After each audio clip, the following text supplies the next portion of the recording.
Hey, everybody. It's your girl, Leah T. Porter, the serial entrepreneur, or you can call me a creative entrepreneur as well, and all of those good things like that. And we are back for another episode, y'all. And today we are talking about how you can go from hustling to actually operating a business. Stay tuned.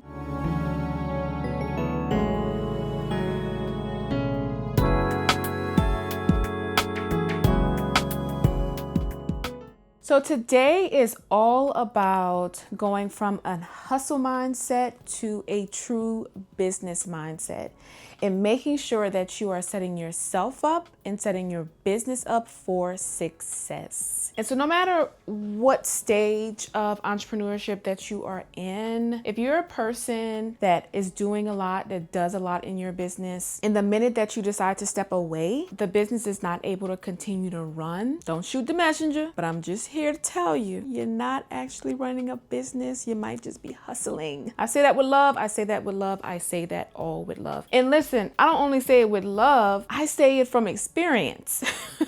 I was at one point every single thing and every single person in my business. And if I decided to call out sick, or I had something else to do for another business or just anything, then operations would slow down or things would kind of have to halt and stop. And I don't want it to take as long for you as it did for me to understand the importance of setting up systems, of building strong teams, especially building strong teams. I have a show that I did that's on my YouTube channel about how you can build really strong teams and not be just a one-person team, a one-person show. But today is really about that. It's about how you can go from having a hustle mentality to actually operating a business with systems. I want you to think about entrepreneurs like Jeff Bezos, who's the founder of Amazon. Now, lo and behold, he has a global company. But I'm sure Jeff would not be able to get where he is today without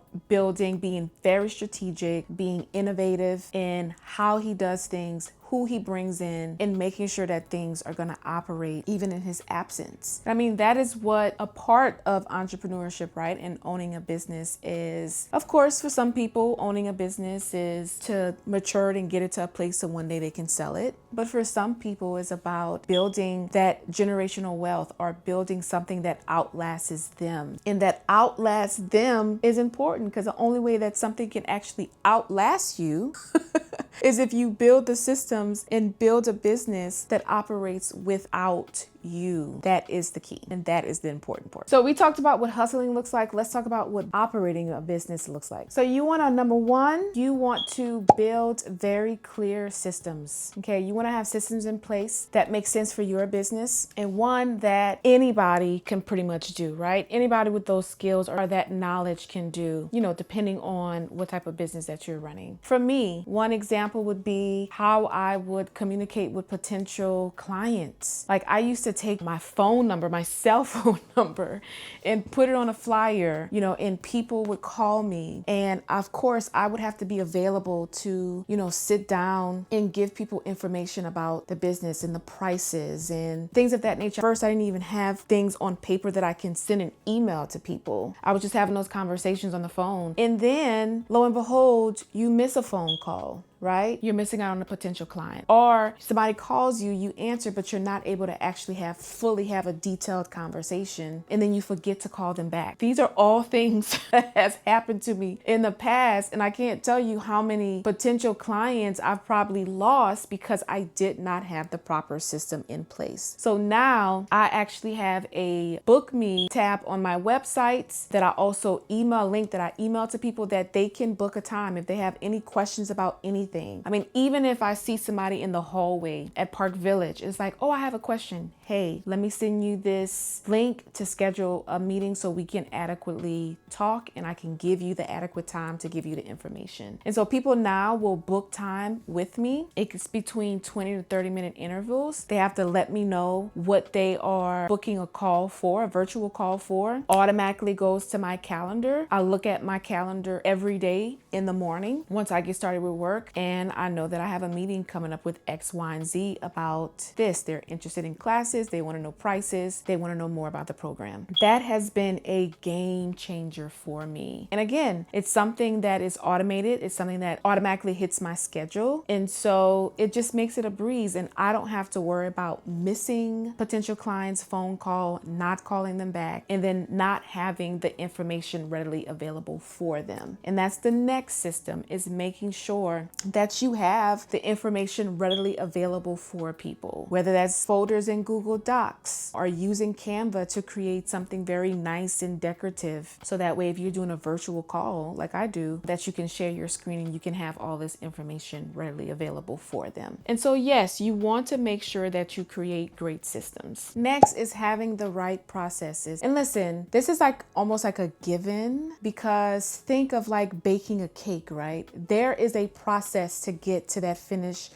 nice, sweet, moist cake. You don't go from opening the packet to just adding water and then poof, a cake is magically magically appears. No, you have to take it out the packet. You have to add water and oil and eggs. Then you have to put it in the oven. But you have to make sure that you put it in the oven for the right amount of time. If you put it too short, it's not going to be cooked. Too long, it's going to be dry. So you have to follow a very clear process when you are baking that cake to get it exactly how you want it. You need to make sure that you clearly have processes in your businesses for different things. You can have a client process. You can have a class process. You can have engagement process. You can have a product design process, right? Recently, I designed my first really big product, which was pajamas for the Creole Nutcracker production. That was a process. That was like a 6, 7, almost 8-month process where I had to meet with the designer. And then before, we couldn't start talking about distributing or distribution before it was actually designed. But even before that, the first thing you have to do is know who you're designing for, right? And this product that you're designing, is it going to be something that they like? Yes, it's something that they like. Well, what kind of colors are they going to like? What kind of fit? What kind of design? And then you move on to actually designing it. And then you move on to getting samples. And then after the samples, then you can start putting together your ad campaign and what that looks like, because you have a visual of what the pajamas looks like. Do you pick up what I'm putting down? Like, there is a process to get to a finished product, right? So no matter what it is that you do, you have to make sure that you have a process, but you want to make sure you find a way to clearly outline that process so that way people that work with you can know what your expectations are to go from point A to point B, to go from the beginning to a finished product. Because let's say that, you want to step out and you want to really focus on big picture ideas. So you don't want to do product design. Well, that person who's going to come in and do product design needs to truly and fully understand what that process and what that system is, right? And something like product design or like baking a cake, right? There's very clear steps that you can't miss, because it's by laws, by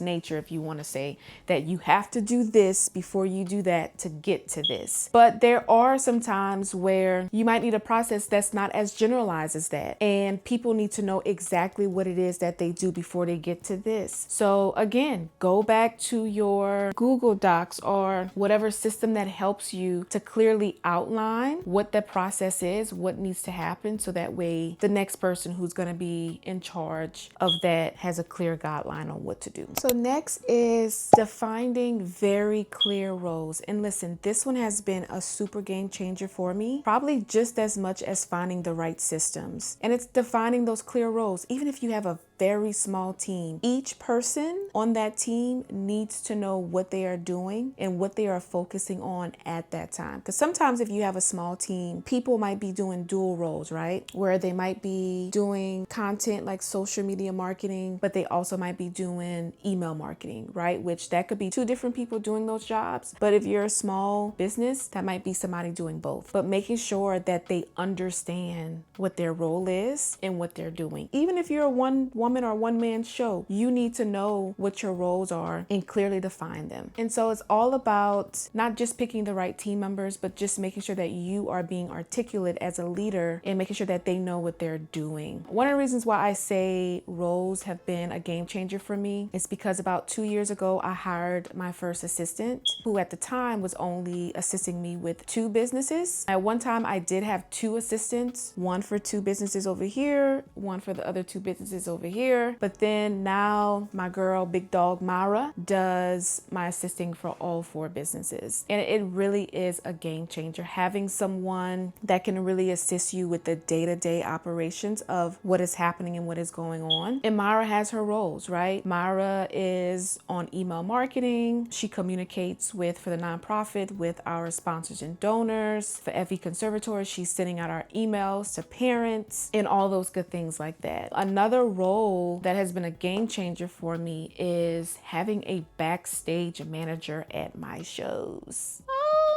And Lydia, who has been backstage manager for most of my productions these past couple of years, has been a game changer. Like, being the director, being a producer, you have so many things that you have to do, so many directions that you get pulled in, and the backstage logistics needs to be done. It needs to be done well. And there's systems that we've created even in that, right? Like how people come in. Once they come in and check in, this is where they go to next. After they go here, then they go to the dressing room. Like, that again has been a game changer in having somebody who can organize the backstage aspect, the rehearsal schedule, scheduling when performers and artists are going to go to lunch, when they're going to come back, who's going to take a break when, just making sure that the flow, where people are going to be stationed. Like, it takes a lot, especially when we're talking about a production. There's so many different elements to making sure that it runs smooth, not just what goes on stage and making sure that that's good, but making sure that everything behind the scenes runs well. And having a backstage manager has been, like, when I tell you amazing, it's been amazing. Y'all, at one point, I was doing all of that. I was working with the TD. I was working with, the sound engineer and the lighting designer, all while trying to make sure that the backstage didn't blow up in flames. Not literally, but figuratively, like doing all of those things at one time. And as my businesses started to grow and organization started to grow, it became completely unmanageable.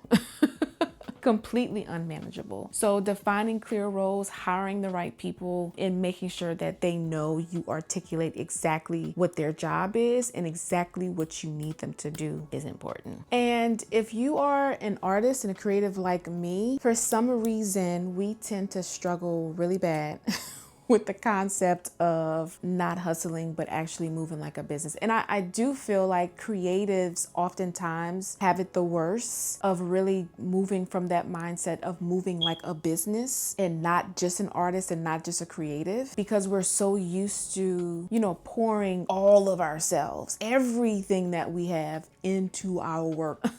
And so oftentimes that doesn't only translate to the art, but that also translates to like operating and how things operate from a business perspective. And so we just have to really, as creatives, we have to really understand that structure does not kill our creativity. A lot of times us as artists, we want to, live free and be open and be able to create from this point of just freedom. Sometimes we need structure, even in our art. Even in our creativity, we have to have some systems and processes to get to the finish line and to make sure it's really good and with excellence. And so we have to have structure, not only artistically and creatively, but definitely from the business aspect. And that's important because artists and creatives need to understand that they are a business. Even if you don't see yourself that way, you are. And so building those systems, making sure that you have clear processes and making sure that you have the roles clearly outlined is a step towards making sure that you are not just hustling, but you're actually operating a business, a creative, artistic business. So it is time for all of us, right? Because I am still learning. I am doing a lot better, but I am still learning how to build better systems, how to have better processes, and making sure I'm always thinking about what other roles can I add to this business, right? This year for Creole Nutcracker, I actually hired a product manager. And so somebody who can come in and manage the merch, manage the books, and manage the pajamas. So that way, that's one less thing that I have to really worry and focus on. And listen, that was money well spent because Danielle was absolutely amazing. She was truly godsend. And so, yeah, I'm always looking at how I can do more, how I can build more, how we can be better. And so I want you to ask yourself this one question seriously. If you stepped away from your business for 1 month, what would happen? You stepped away from 1 month. After 1 month, you came back. Would you be walking into a business that is operating like you never left, or would you be walking into chaos? And the answer to that question will tell you everything that you need to know. Thank you all for joining me for this episode of the Leah T. Porter. It's not a podcast, YouTube series, one of those. We'll figure it out. But thank you for being here. Hopefully there is something that you learned. Make sure that you like, you comment, and you subscribe. Let me know in the comments what part of this video really resonated with you. And also, what are some things, that you maybe do that are helpful, that can help myself or can help others. Bye.